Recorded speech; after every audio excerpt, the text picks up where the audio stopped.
Hey everyone, it's Nick, and today I'm going to show you how to install wireless Apple CarPlay in your older Porsche. In this example, I've installed it both on my 2014 Cayenne GTS, and then a second install on my friend Sam's Boxster Spider. What I love most about this is that it completely modernizes the interior and looks 100% OEM. You can see here it's still the same screen, an OEM bezel. The difference is that it boots up into CarPlay or Android Auto, and it does so automatically. It connects through the Bluetooth in the car. You retain your backup camera. You retain all the normal features that your car has. You just get a new interface that automatically brings in your text messages, Google Maps, podcasts, Pandora radio, whatever you like.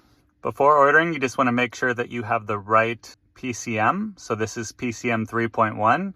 The website differentiates where the little buttons are that'll tell you if you have a 3.0 versus a 3.1. The installation looks pretty daunting, which is why I created this YouTube video. The first time I did it, it took about 2 hours, but mostly because I took my time and made a few mistakes. The second time I did it, it was more like an hour, maybe an hour and a half. So it's not bad, it's not hard, it's just tedious. It takes time, you gotta check and recheck your connections. So do this when you're not in a rush, you don't have anywhere to be, and you can really just think through things and go slowly. Other than that, there isn't much to it. So enjoy your new wireless CarPlay, or you can have the wired option. For me, I put the wired option in here so that I can install there if the wireless is ever having issues for whatever reason. But by and large, the only issues you'll ever have is occasionally if you lose your Bluetooth connection, you go to source, choose auxiliary, and then you hold the info button back and it'll go back to the CarPlay. So pretty neat, pretty easy to use, incredibly happy, especially for the cost. Under $300 will really be a game changer for the functionality and electronics of your older Porsche. The examples will be in my friend Sam's car because I didn't record it when I did it on mine first. All right, start by removing the radio. There's 4 bolts here. Next, you just remove each wiring harness one by one. Next, unscrew the 2 screws up top and 3 more screws out back. Next, the instructions tell you to press in the left and right shrapnel. And for those who don't know, that just means push this little guy in here and it'll slide out. Little shrapnel action here. So you can see it pushes in. And that's enough to get it loose. And then you can't forget the right shrapnel. And so we'll use this as a leverage point, and then you pull out and it slides out and then up. Voila. Start by removing the DVD player. My fingers are going to be in the way here. Maybe I'll use this. Which you just want to loosen each corner. Like that, and then it pulls out. So that takes the DVD player off. You can actually move this just out of the way because you don't need this. And then we'll be operating on this the rest of the time. All right, remove this cable next. Again, you just push up on the edges and then that loosens it. One more, loosen here. And you don't need to use a screwdriver, but in there, and then they all come out. So now we've unplugged all the ribbons. We'll take out the screws so that we can install the riser. So take this one out. And then there's one over here.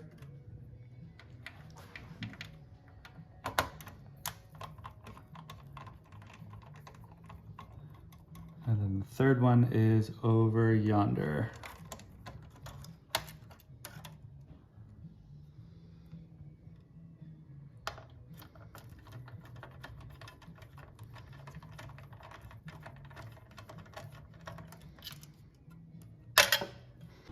Now we just remove the Sirius module, which is 4 bolts here, and the yellow plug there.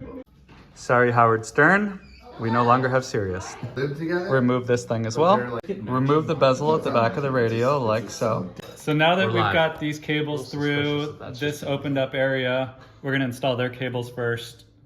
You want the writing facing outwards, so we just slot this one in first. These should be loose, meaning you can pick them up. And you want the blue area to kind of go in between the outer and inner posts. And then once it's in there nice and secure, you push down on that side, and then you push down on this side, and that effectively locks it in. You can see there it's tight. I can pull on it, don't pull too hard. And then it's level, meaning there's the same amount of blue across. If it's in there like crooked or diagonal, it won't work. Same with this one. So again, writing goes on the outside. This should be loose. Push that all the way down. Then nice and snug. Nice and snug. Sometimes you got to just push them both down at the same time. If these are loose or crooked, it will not work. All right, you can tell there. The motherboard goes over it like this. Screw in the motherboard with 3 screws. All right, with the motherboard screwed in, you then start with these two. The fat one goes in first, and then the skinnier one will go like this. Same procedure as before. Get it in there nice and level, and then push down one side at a time. Boom. This way too, but I really like it. And you don't have to worry about it. It's also kind of nice. Next, we'll do these two. All right, so next you plug these two guys in. They're pretty straightforward. There's only one way to get it in. Use the screwdriver to just help push them in better. And then these two guys go on this dot and that dot respectively, and it doesn't matter which you plug into which. Now you plug the DVD player in. The blue part goes between the plastic clip and the retainer. And then as you slide this back in, just make sure none of the cables get bent or clipped. And so we just slide this back in. The shrapnel clip, clip. And then there's 1, 2, 1, 2, 3 in the back, and we can put it back in. All right, so these two green cables here need to come out of this one and get moved over, otherwise you won't have any sound. Test all of your connections, and if everything's working, screw it back in.